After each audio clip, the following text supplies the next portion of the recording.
Bismillahirrahmanirrahim. Assalamualaikum warahmatullahi wabarakatuh. Alhamdulillah. Wassalatu wassalamu ala rasulillah wa ala alihi wa ashabihi wa man walah, amma ba'd. Santri sekalian yang semoga dirahmati Allah subhanahu wa ta'ala, di kesempatan hari ini alhamdulillah kita lanjutkan pelajaran hadis ke-28. An Anas bin Malik radhiyallahu ta'ala anhu qala qala Rasulullah sallallahu alaihi wasallam yatba'ul mayyita salasatun. Dari Anas bin Malik, beliau mengatakan Rasulullah sallallahu alaihi wasallam bersabda, yang mengikuti jenazah mayyit itu ada 3. Wa yarji'u itsnan wa yabqa wahid. Yang 2 akan pulang dan yang 2 akan kembali, dan yang tersisa menemani dia hanya 1 saja.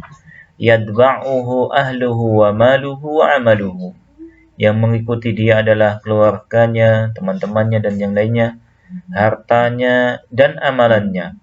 Fayarji'u ahluhu wa maluhu wa yabqa amaluhu. Maka akan kembali keluarganya, wa maluhu, hartanya juga akan balik lagi, dan yang tersisa ikut menemaninya adalah amalannya saja.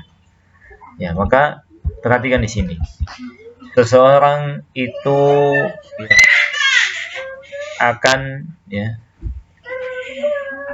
dibawa oleh keluarganya ke makam ketika dia sudah meninggal. Ya. Dan seseorang akan dikuburkan di tanah dalam keadaan dia tidak ada yang menemaninya. Gak ada orang yang menemani dia di dalam kuburan. Ya. Siapapun pasti tidak akan mau. Maka bayangkan kalau kita meninggal dalam keadaan seperti ini. Tentunya kita tidak memiliki teman, menghadap Allah subhanahu wa ta'ala sendirian. Oleh karena itu amal soleh merupakan bekal yang hakikatnya sangat-sangat kita butuhkan setelah kematian. Karena itulah yang menemani kita. Oleh karena itu wajib bagi kita untuk memperbaiki amal. Karena itulah yang akan abadi setelah kita meninggal. Tidak ada guna keluarga dan harta tanpa amal soleh. Oleh karena itu jangan sampai kita menyia-nyiakan hidup di dunia ini hanya untuk senang-senang, kepuasan pribadi dan yang lainnya yang tidak terdapat padanya amalan soleh. Apalagi ketika kita beramal, kita tidak ikhlas dalam mengamalkannya. Itu sia-sia, tidak ada gunanya di sisi Allah subhanahu wa ta'ala. Dari hadis ini perhatikan yatba'ul mayyita salasa, maksudnya mengikuti kuburannya 3. Ya baqa amaluhu, tersisa untuk dihitung itu adalah amalan yang akan dihitung oleh Allah Subhanahu wa taala nanti, apakah dia mendapatkan nikmat kubur atau adab kubur. Oleh karena itu kematian adalah satu yang pasti yang akan menimpa setiap jiwa yang memiliki roh. Maka kita diwajibkan oleh Allah untuk mempersiapkan diri menghadapi kematian. Keluarga, harta, dan amalan merupakan nikmat, merupakan nikmat bagi pemiliknya. Yang akan langgeng nikmat tersebut sampai yaumul qiyamah kalau kita gunakan untuk ketaatan kepada Allah. Kesebalikannya, kalau tidak kita gunakan untuk ketaatan kepada Allah, akan menjadi musibah dan adab di dunia dan di akhirat, waliyadzubillah. Kemudian anak yang soleh akan terus memberikan kebaikan kepada seseorang walaupun dia telah meninggal. Adapun anak yang tidak saleh, maka akan terputus amalannya.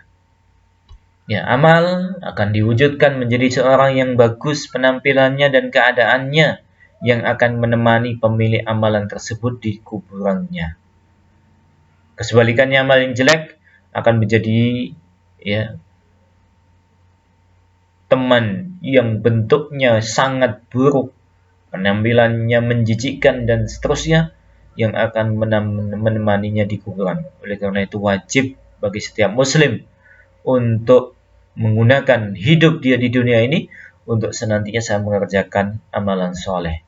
Jangan sampai dia gunakan waktunya untuk hal-hal yang tidak masuk dalam kategori ketaatan. Apalagi kalian sebagai para pemuda, ya, seorang yang beranjak usia, ya, sudah mau jadi pemuda, ini butuh kepada, ya, waktu untuk, ya, beramal soleh lebih banyak.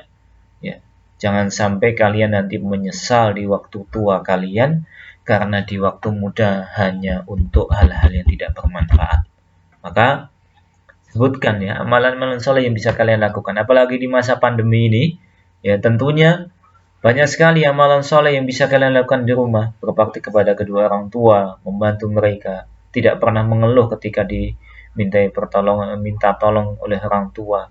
Jangan sampai membantah orang tua ketika dimintai tolong, dan seterusnya. Dari amalan-amalan soleh, jaga sholatnya, ya, berbuat baik kepada kakaknya, adiknya, dan seterusnya. Ini bentuk amalan-amalan soleh yang hendaknya kalian perhatikan, dan itu insya Allah akan bermanfaat ketika kalian sudah meninggal dan dimakamkan di kuburan.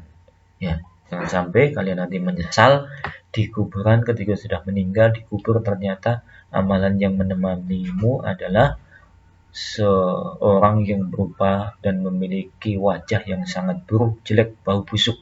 Waliyadzubillah. Mudah-mudahan bermanfaat. Tugas ini jangan lupa untuk dikerjakan, ya, tugas saja ya. Silakan dikerjakan, ini tugas halaman 11 dan 12 termasuk evaluasi. Mudah-mudahan bermanfaat. Subhanakallahumma bihamdika asyhadu an la ilaha illa anta astaghfiruka wa atubu ilaik. Wassalamualaikum warahmatullahi wabarakatuh.